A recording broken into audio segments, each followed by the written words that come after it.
Welcome back to the Deep Dive, everybody. We have a really fascinating topic to unpack today and some great source material to dive into. We're going to be exploring how to not just recover from professional setbacks, but how to actually turn them into opportunities for real growth. Yeah, I'm really excited about this one. It's all about resilience, renewal, and really coming back stronger. And you know what I found so interesting about the sources you sent over? What's that? They bring together these really diverse perspectives: Marilyn Monroe, Douglas Adams, and Ralph Waldo Emerson. Wow, that's an interesting trio. A Hollywood icon, a sci-fi legend, and a transcendentalist philosopher. What could they possibly have to say about bouncing back from career stumbles? Right. That's what I thought too. But when you look at the material, you start to see these fascinating connections, these common threads about resilience, about picking yourself up and moving forward. Yeah, I'm starting to see it now too.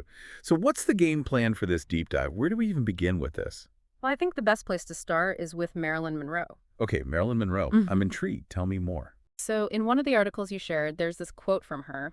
She says, "This life is what you make it. No matter what, you're going to mess up sometimes. It's a universal truth." Hmm, you're going to mess up sometimes. That's definitely relatable no matter what line of work you're in. Right. And it's kind of refreshing to hear someone like Marilyn Monroe, someone who, seemed to have it all, acknowledging that setbacks are just part of life. It takes the pressure off a bit, don't you think? I think so.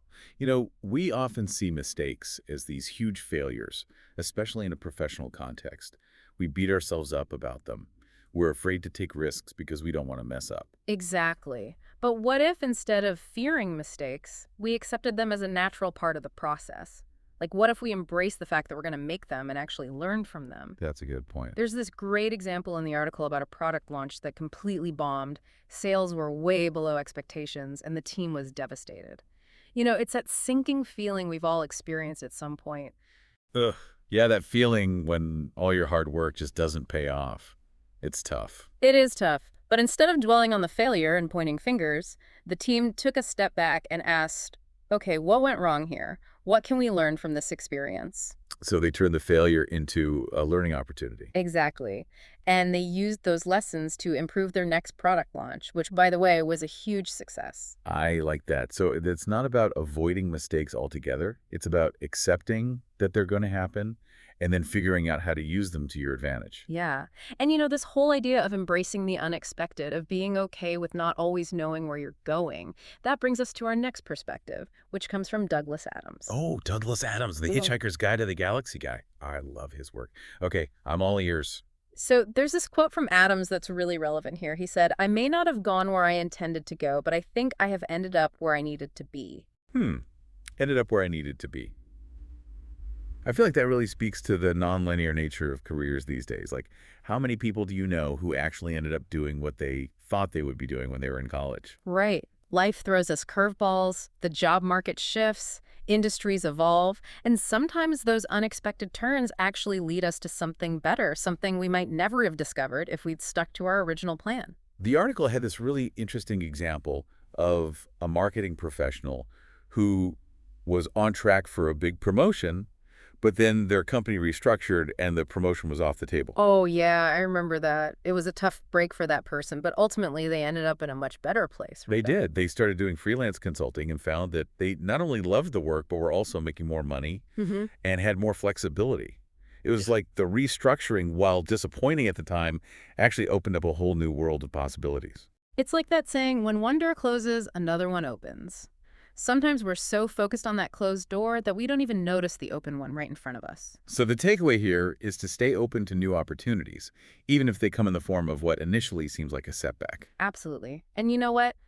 That brings us perfectly to our last perspective, which comes from Ralph Waldo Emerson. Okay, Emerson, let's hear it. He has this really simple but powerful piece of advice: finish each day and be done with it.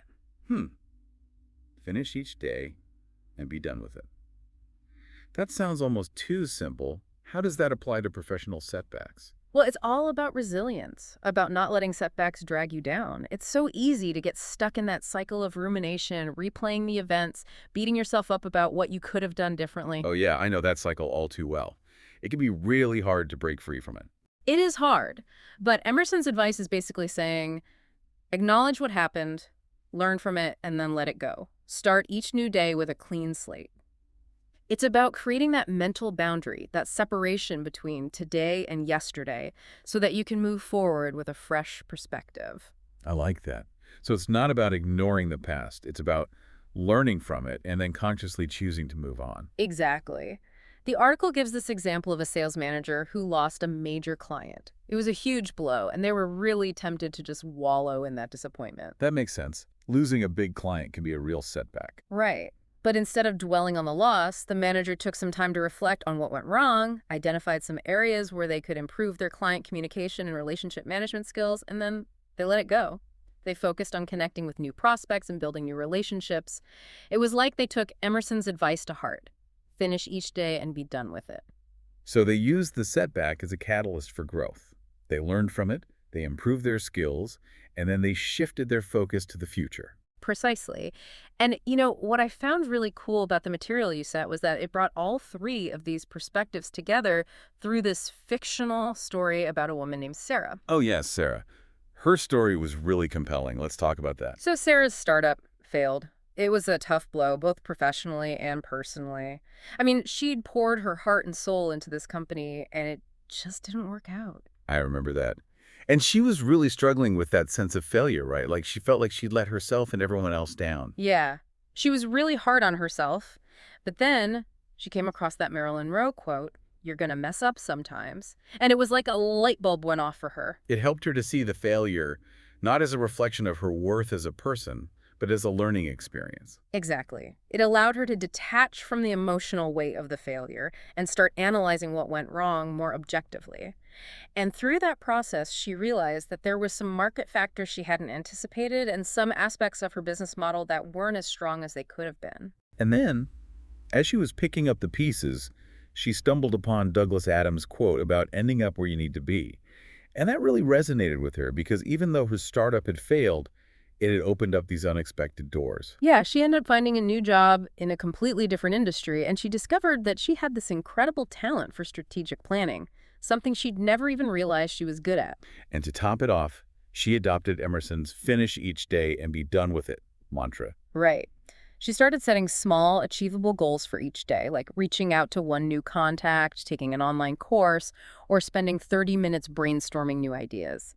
And at the end of each day, she made a conscious effort to let go of any lingering anxieties or disappointments and focused on starting fresh the next morning. And it worked.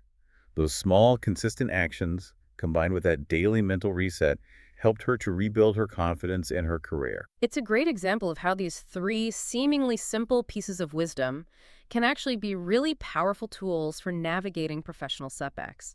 It's not about having all the answers or avoiding mistakes altogether. It's about having the resilience to pick yourself up, learn from your experiences, and keep moving forward even when things don't go as planned. This has been such an insightful conversation. So for our listeners out there, I want to leave you with this. Think about a professional setback you've experienced, something that really threw you off course. Now try looking at that experience through the lens of these three perspectives.